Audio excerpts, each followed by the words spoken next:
In this video, we're going to look at contingency tables. We're going to calculate basic probability using contingency tables. You ask yourself, what is a contingency table? Well, it's a way of portraying the data that can help us calculate probabilities. It helps us determine if we have conditional probabilities, and to calculate them is actually quite easy using the table. And then, of course, the table displays the samples in relation to two different variables that may be dependent or contingent on the other. Here's our first example. The following contingency table shows the survival status of the demographics of the passengers on the ill-fated Titanic. The first thing we want to do is calculate the totals. So I would add these numbers together to get this total. So I'm going to add vertically, and I'm also going to add horizontally. Now, this box right here should be both the sum of this lower row added together, as well as it should also equal the sum of these vertical columns added together. So this box right here should equal this sum or this sum. This should be the same value. So the first thing I'm going to do is get out my calculator, and I'm going to put in these totals. So I have 1694. I have 422 that were women.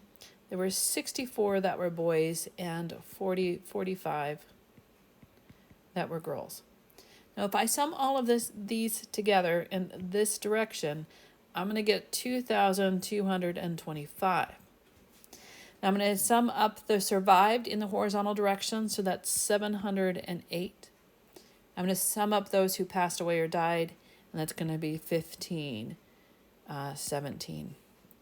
If I sum in this direction, I should also get that same number, which is 2,225. So then that takes care of A. Calculate the probability of randomly selecting an individual that is a man who survived. So I don't know why those didn't go up there. Let me fill that in really fast again. This was 1694. This was 422. This was 64. This was 45. This was 708. This was 1517. And this was 2,225. Now, to calculate the probability of a randomly selected individual that is a man who survived, that of all of the people, there were 2,225 people. So I'm going to do MS as the man who survived, a man who survived. Because remember, I have to label it something. So the probability of a man was selected that survived. The sample space was 2,225. So I'm going to go up to the men and survived. And this number right here is the number of men who survived. So that's 334, which is equal to 0.15. In other words, 15% of the men on the Titanic survived. Calculate the probability of randomly selecting an individual that is a boy or a girl. So we know that a boy or a girl, there is no overlap. I'm not going to go into gender. I'm just going to say there is no overlap for simplicity of this. So the probability of a boy or girl, which we know from our last video, could be probability of boy,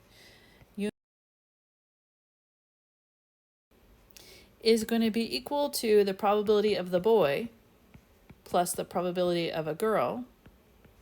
So I can just go to my chart and say there were 64 boys out of 2,225. There were 45 girls out of the population of 2,225. Add these together and I get 0.0049. So that means the probability of choosing a boy or a girl on the Titanic was 4.9%.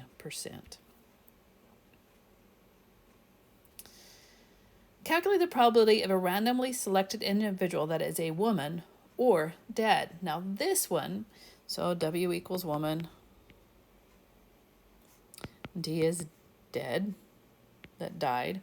They're all, at this point, 2023, they're all dead, but that died during the Titanic. So this would be the probability of woman or died, but there is overlap. So this will be the probability of a woman plus the probability that died minus the probability of the woman intersected with those that died. So for this one, the probability of a woman is 422 out of its sample space, 2025.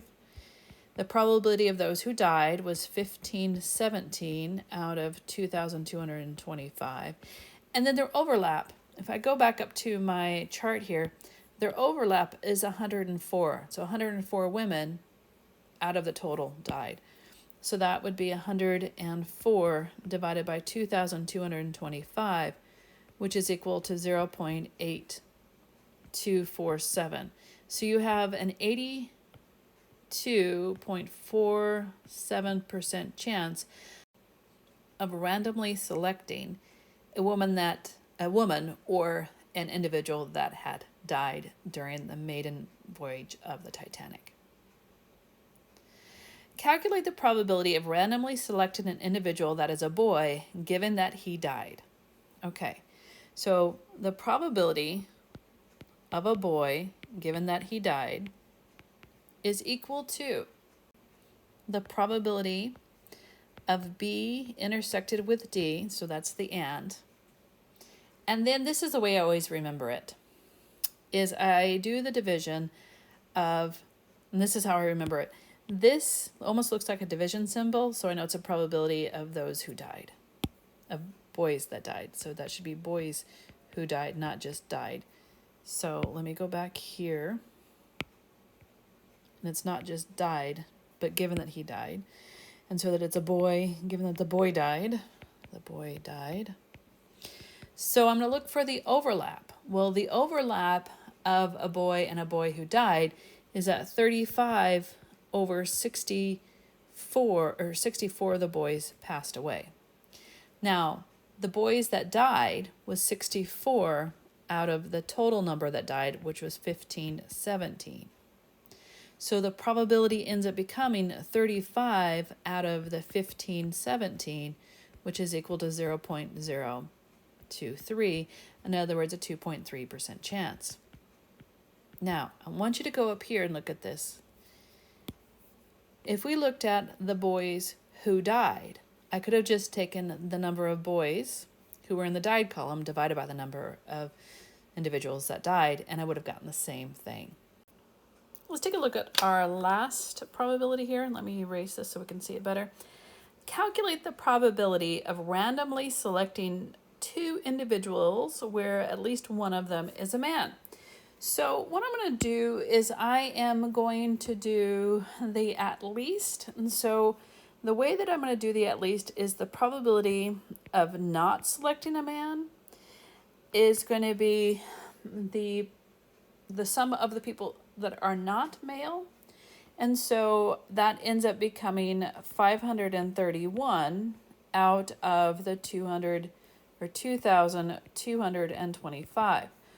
So the probability of choosing anyone who wasn't male is going to be 531 for the first attempt out of 225, and then the probability of not choosing a male the second time is going to be 530, because I have one less male, over 2,224, because I have one less passenger.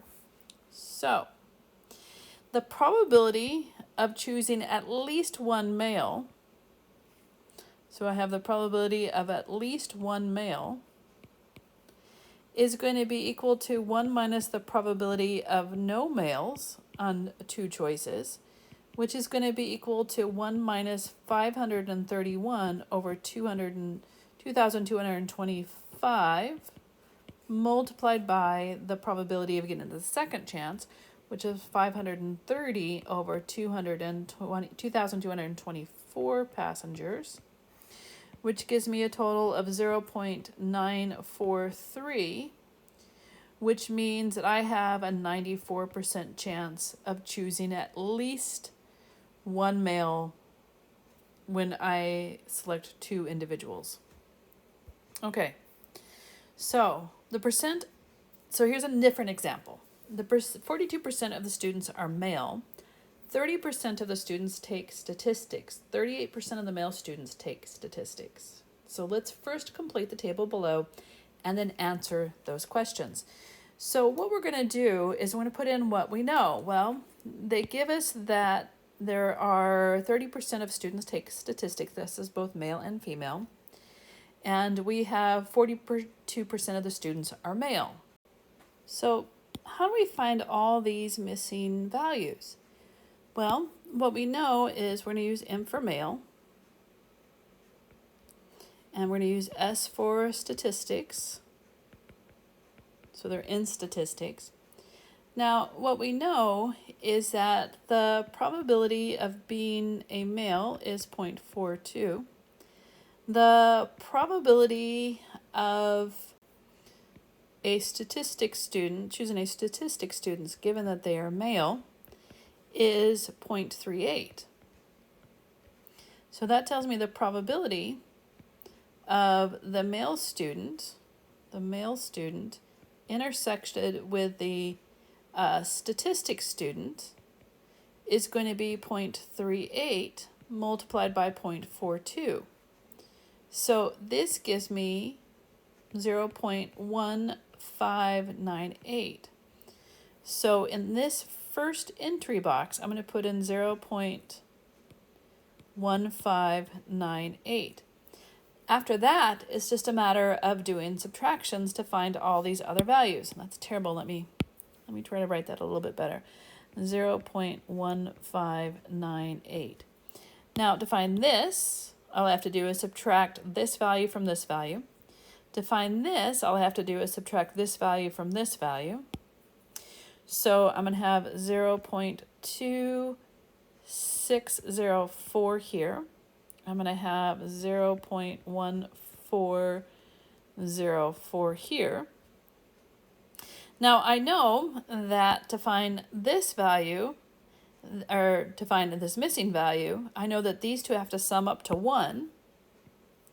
If these two have to sum up to 1, then all I have to do is take the 0.42 and subtract it from 1. I'm going to get the 0.58. And I also know in this direction, when I add these up, it also has to add up to 1. So I know that this must be 0.7.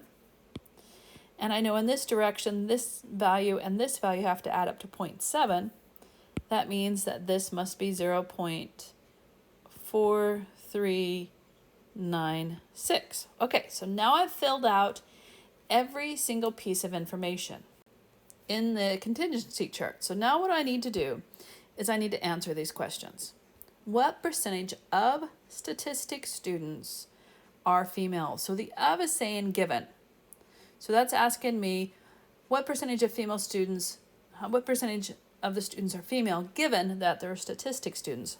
So this of right here is like saying given that they're statistics students. Just like down here, this is like saying that my given is the females. So what this is asking for then is the probability of female given that they're statistics students. Whereas the second one is given that they are females, we're looking for the number of students that are statistics. So that when I see that word of, I want to think about that as being the given.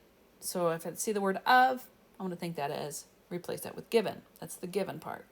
What percentage of students are female? So in other words, what's the probability of choosing a female given that they're statistics students? What percentage of females are in statistics? What is the probability of choosing a statistics student given that they are female? Okay, so to do this, I'm going to do the probability of female intersected with statistics student. Remember how I talked about this kind of being like a division? So I know I'm going to need the probability of statistics students here. So I need the probability of statistics students here. And then here, this is the probability of statistics intersected with F, and it doesn't matter order. What I mean by that is that the probability of statistics intersected with F should be the same number as the probability of a female student intersected with statistics. So that order doesn't matter. What does matter is that I know that my division here is going to be the probability of female. So all I have to do is get this information from the table.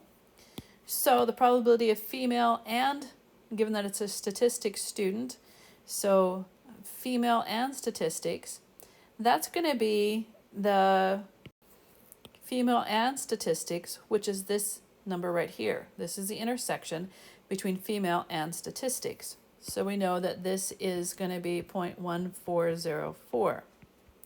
Now, I want the female, or I want the statistics. Well, the statistics is the 0.3. So that's 0.3. So I have a probability of choosing a female, given that they're in statistics, as 0.468. So in other words, 46.8% is what we're looking for. So what about the next one? Well, the next one still is that intersection, which is 0.1404. And now I'm going to divide by the probability of being female. Well, the probability of being female is 0.58. So 0.58. And so my final answer is 0.4667. So in other words, I have a 46.7% chance, or that's the percentage of percentage of statistics students given that they are female. And that's it for this video.